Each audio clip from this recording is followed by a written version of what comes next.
Valéry Giscard d'Estaing a été l'homme de la rupture, de la croissance en croissance douce. C'est celui qui a introduit la protection écologique, la protection du cadre de vie urbain, des paysages de la France. Et il l'a fait à la fois par des gestes symboliques forts dès le début de son septennat, puis par des lois fondamentales traitant tous les aspects du problème.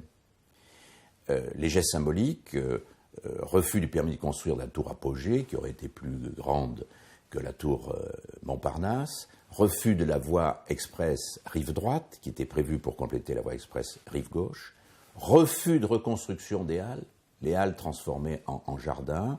À partir de là, quelques grandes lois pour protéger les espaces urbains, réforme du code de l'urbanisme, le littoral, interdiction de toute construction à proximité du littoral, dotation budgétaire forte pour que le conservatoire du littoral achète et préserve des dizaines de milliers d'hectares dans des endroits sensibles, loi sur la protection de la montagne, la notion de conciliation entre la nécessité de produire, la nécessité de construire et la préservation de ce qui est à la fois la nature dont nous héritons et la beauté, l'originalité, la diversité de la France a été mise en œuvre.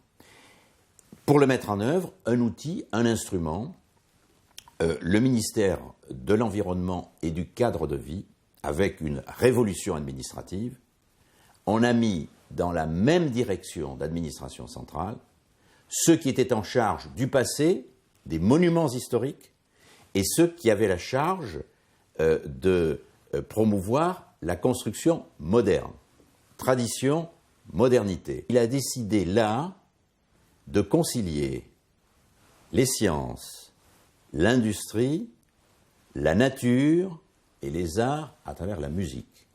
C'est le parc de la Villette actuel.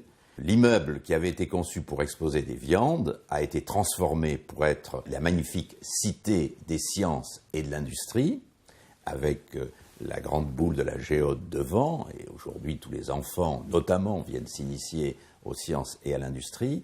Un parc a été aménagé autour, c'est pour la nature, et puis, entre-temps, ça a été complété par le centre de la musique. Nous avons enfin commencé à revoir la politique d'aménagement du territoire pour remettre en cause des déséquilibres territoriaux, et notamment deux d'entre eux.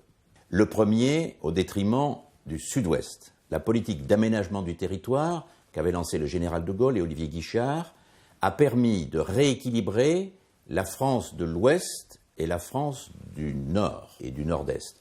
De rééquilibrer d'une certaine manière Paris, qui était surdéveloppé, et les grandes villes de province.